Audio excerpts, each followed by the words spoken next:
It is said that riding on fast bikes makes you feel as if you're flying low.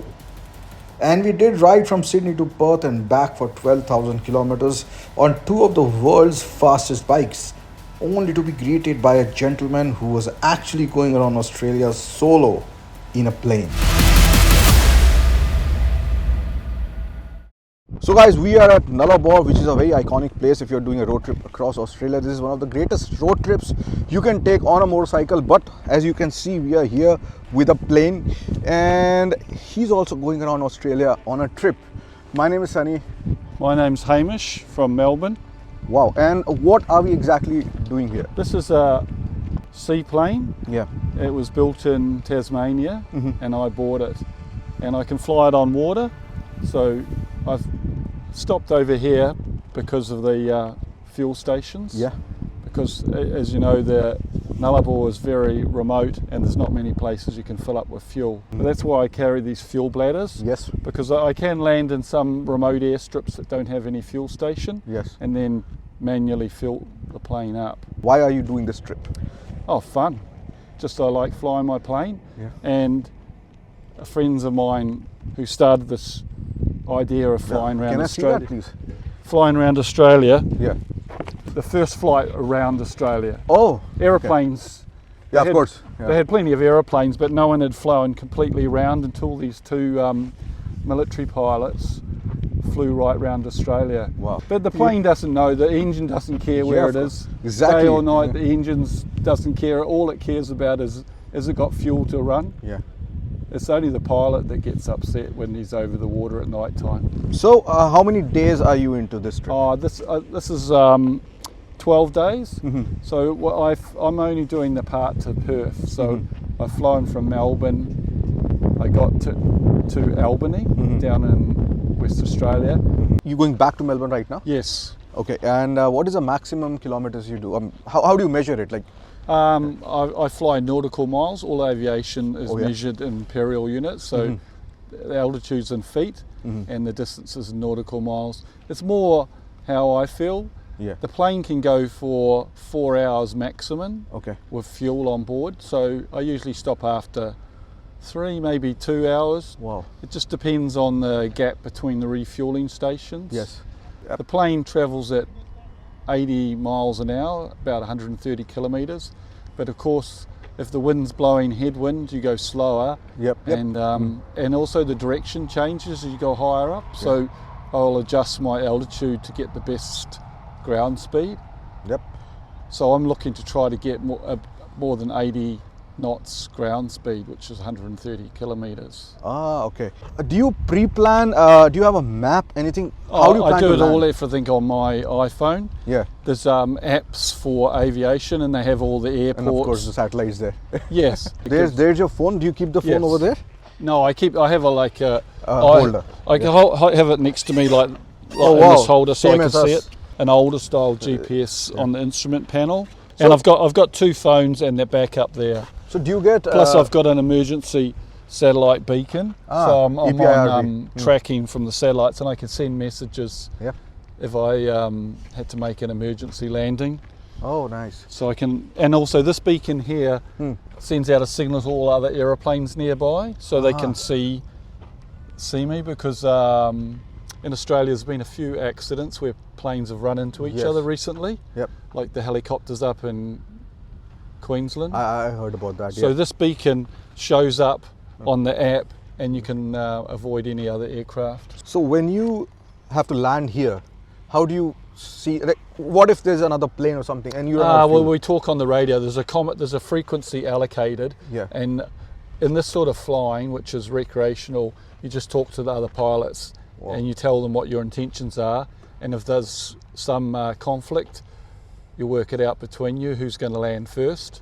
Do you run into vortexes, like vortex? Yeah, like yesterday when I was coming along, the conditions were beautiful like here. Yeah.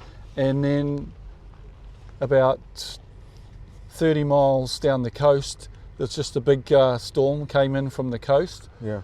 And the rain was coming right to the ground, so I had to head inland for 10 minutes to go around that and then get back on the other side. So that is a concern because we had one other instance down by Israelite Bay. Yeah. On the way to Esperance, we had to Yes. get right down a couple hundred feet off the ground in the middle of the desert, negotiating the weather. And you can't always know what's going to be on the other side of the weather. It could be worse.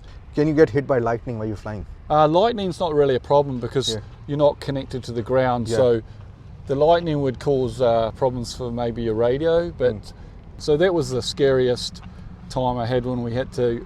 The conditions were like this, clear skies, and then all of a sudden, and the nearest airport was about an hour away, and it's quite a long time if you're stuck very low. You look at balancing fuel and other things about where to land. So Can you just give us a lowdown on the engine, the specs? yeah, this engine's pretty small. It's a 1.3. Where is the engine? Back? The engine's we can- mounted up here. We can have a look. The weight of the engine's 60 kilograms. It's a Rotex engine, Yeah. which they developed for snowmobiles. Yep. Pretty small. It's only 1.3 litres. It produces 100 horsepower. They have come out with a newer motor, turbocharged and supercharged, which can produce 160 from the same engine. Yep. But this engine is This, I think. 2006. It's had 400 hours on it, and it can go for 2,000 hours guaranteed. Wow. But typically, the engine can go for quite a bit longer than that if you monitor the oil conditions and its performance. Just like open, like I mean, doesn't it? Well, all aircraft are open because Okay. when you actually look at most Cessnas and small planes, even all piston engine planes, they're open to the front for cooling. Okay. So the water, they have a shield round them, Yep. a cowling that's aerodynamic, and it looks better. But they're all open, so the water could Yeah. come through the front. This one, you can't really shield it. What about bird hits or anything? You worried about them? Yeah, if a bird hits, being a small plane, a little bird wouldn't be a problem, but a big bird could be a problem. The birds generally tend to keep out of your way, and the most dangerous thing, it could break off one of the propeller yes. blades. Yep. And if one of the blades broke off, the engine would be balance would be unflyable, and you'd have to land.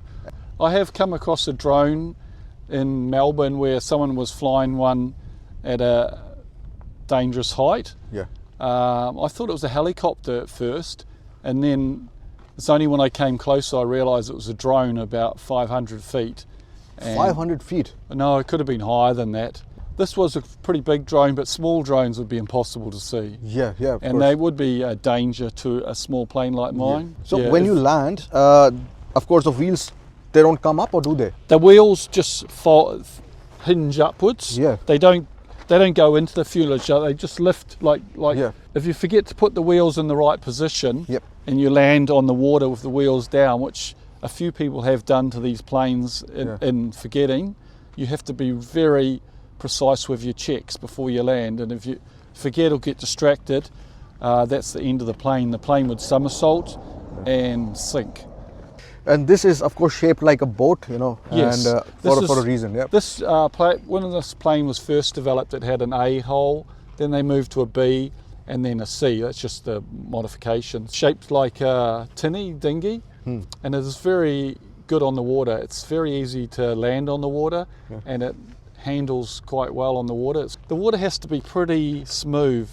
Can you ride on water, like sail on water? I mean, Yes.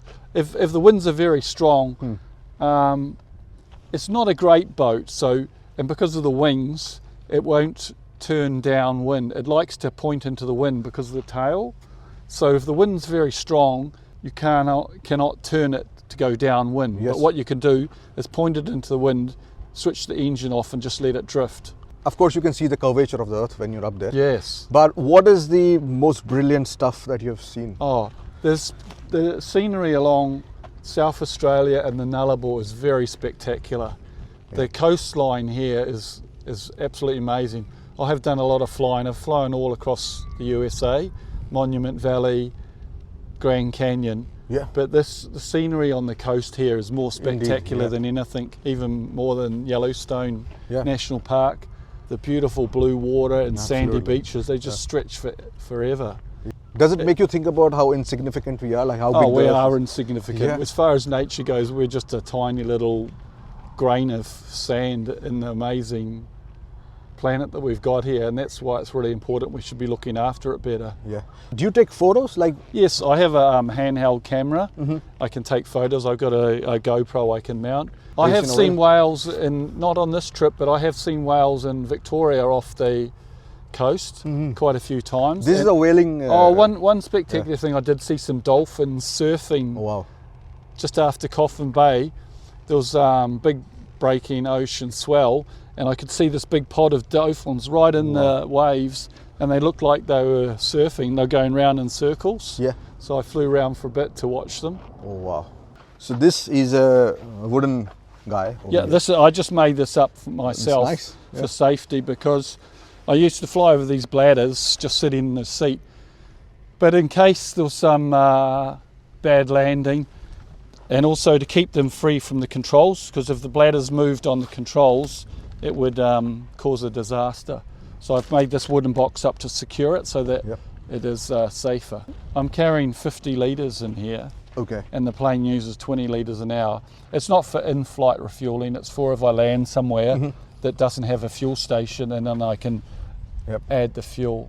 3 hours is enough flying in a little plane. It's like a motorbike, I guess. You only Yeah. have a break after 3 hours. Yes. So I don't really plan to fly longer than that. So what is your biggest fear in a plane? Of course. The engine stopping. That's the biggest fear, but it's really a rational fear, because 90% of accidents are caused by a pilot's decision, either planning or not taking care of the weather.